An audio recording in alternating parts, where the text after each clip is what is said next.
My name is Emily Carter. I'm 34 years old.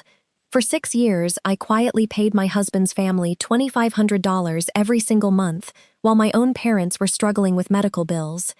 And the moment I asked my husband if we could help them, he looked me in the eyes and said, "Your parents, your problem." That was the exact moment I realized I wasn't his wife. I was his family's financial safety net. I didn't scream. I didn't throw anything. I didn't threaten divorce. I simply opened my banking app, canceled one payment, and let reality arrive at their doorstep.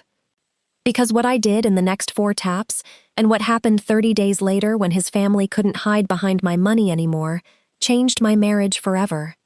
But that isn't even the part that broke them. The part they never saw coming was when my own father walked into their family dinner, placed a folder on the table, and said something no one expected. Before I tell you what was inside that folder, you need to understand how I ended up there. Welcome to Hidden Family Revenge, where we share stories about boundaries, betrayal, and the moments when people finally choose themselves. If you've ever paid for someone who wouldn't lift a finger for you, drop a comment below and tell us. Have you ever felt like your kindness became an expectation instead of something people appreciated? And if you enjoy stories like this, make sure to like the video and subscribe, because the next story might be the one that reminds you to protect your own peace. My name is Emily, and for most of my life, I was the person everyone described as responsible. I wasn't the loudest person in the room. I wasn't the one looking for attention. I was the person people called when something needed to get done. I worked as a senior financial analyst for a healthcare company in Chicago. My job was literally numbers, patterns, and finding mistakes before they became disasters. I earned $8,400 a month after taxes. My husband Daniel worked in sales and made around $5,500 monthly depending on commissions. Together, we had built what looked like a comfortable life. We owned a small home, we had savings, we took one vacation a year.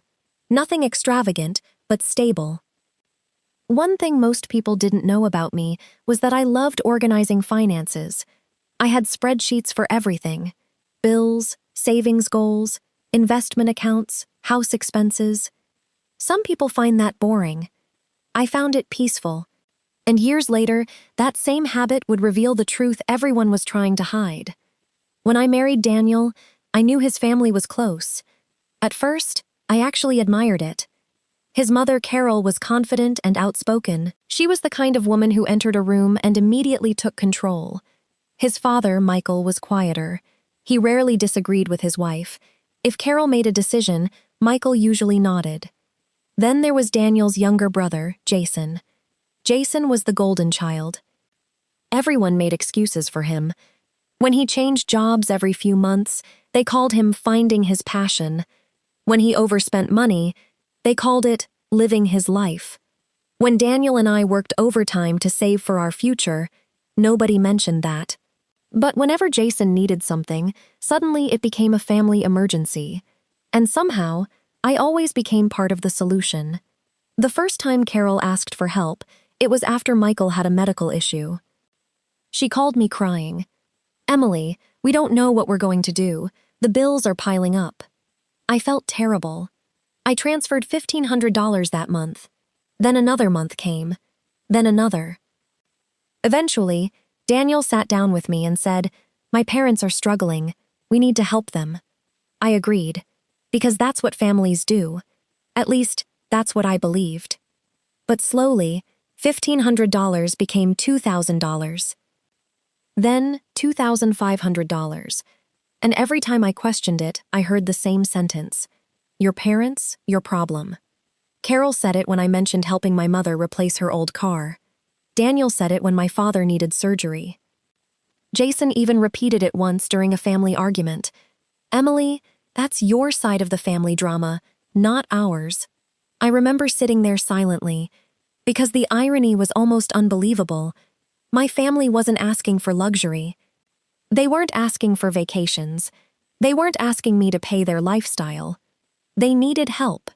But Daniel's family had somehow turned my responsibility into their entitlement. The breaking point happened on a Tuesday evening. I remember the exact date, March 12th. My mother had been diagnosed with a serious knee problem and needed a procedure that would cost $7,800. She wasn't asking me to pay everything. She just asked if I could help cover half. I came home that night and sat across from Daniel at the kitchen table. "Can we talk about helping my parents with this?" He didn't even look up from his phone. "Emily, no. I thought I misunderstood." "No?" He sighed.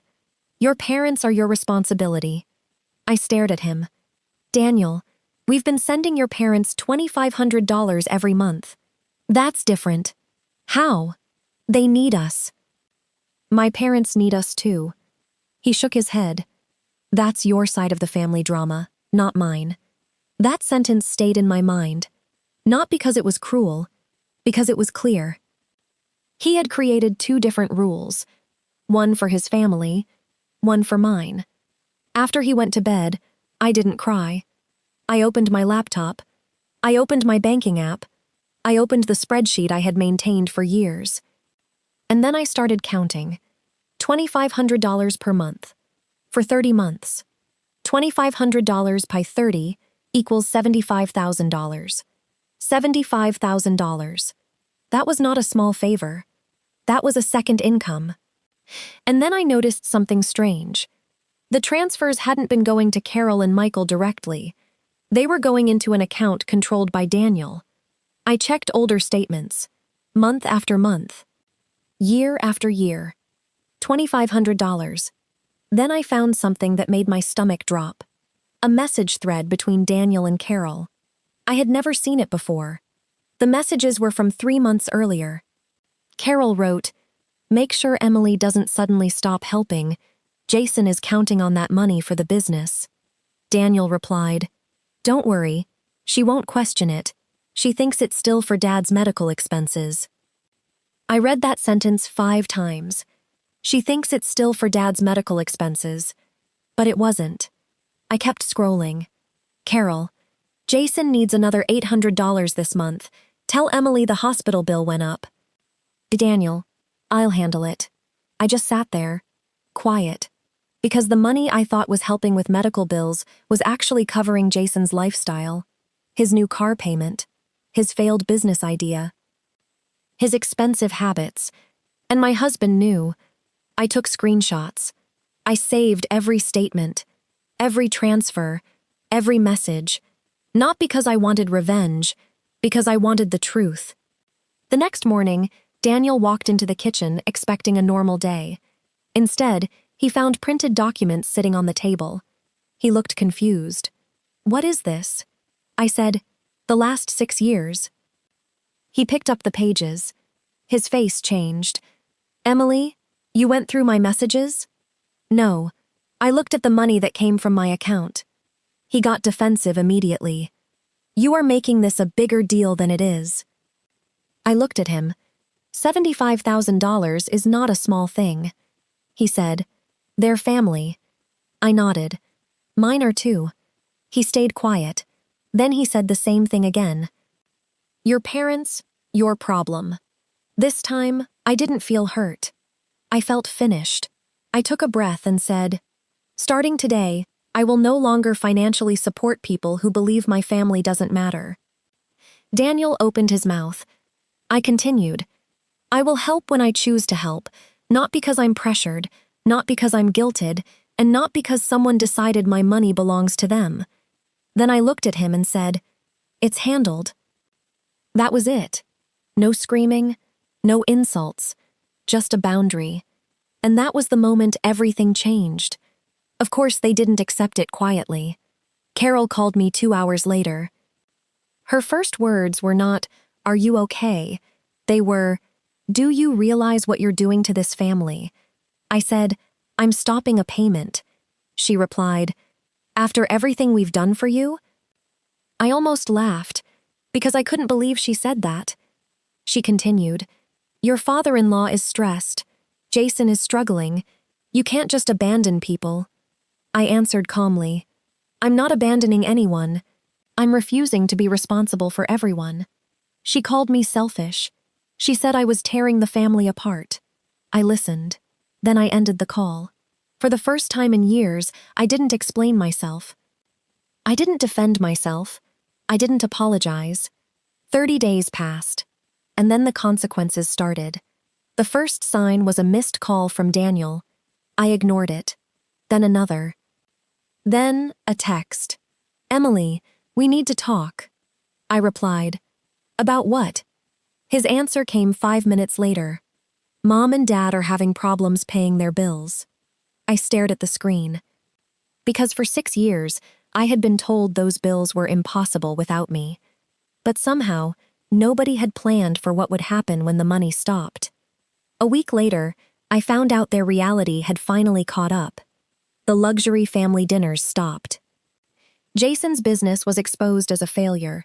Michael's friends discovered that the medical expenses were not nearly as high as Carol had claimed. The biggest moment happened at a family gathering. My father was there. He had recovered from his procedure. Carol tried explaining to everyone that I had suddenly abandoned them. Then my father quietly opened a folder. The same folder I mentioned earlier. Inside were bank records I had asked him to review. He placed them on the table, and he said, "I think everyone should know where the money actually went." The room became silent. The records showed the transfers, the dates, the amounts. $75,000. Daniel looked uncomfortable. Carol immediately said, "This is private family business." My father looked at her. "No, it became my daughter's business when her money was involved." Nobody said anything.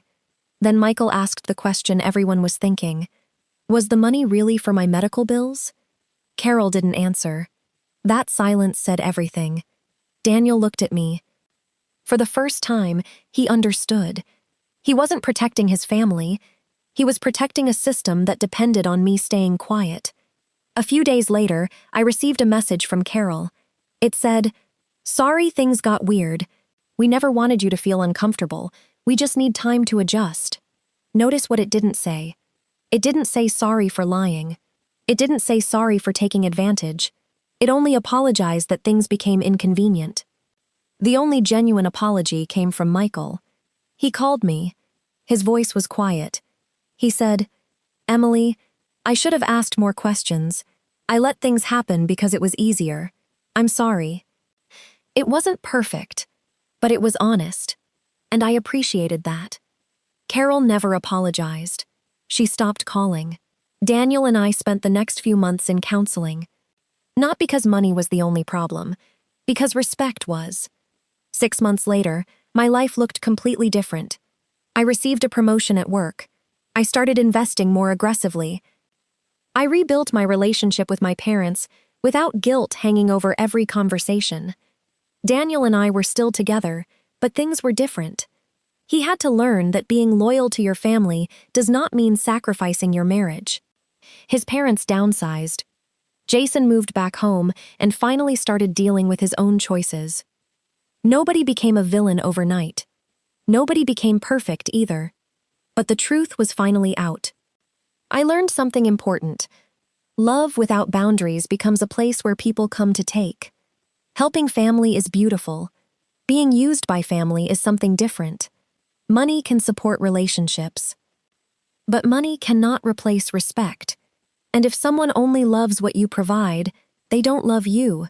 They love access. So I want to ask you, would you have stopped the $2,500 payment immediately, or would you have given them one more chance? Tell me in the comments.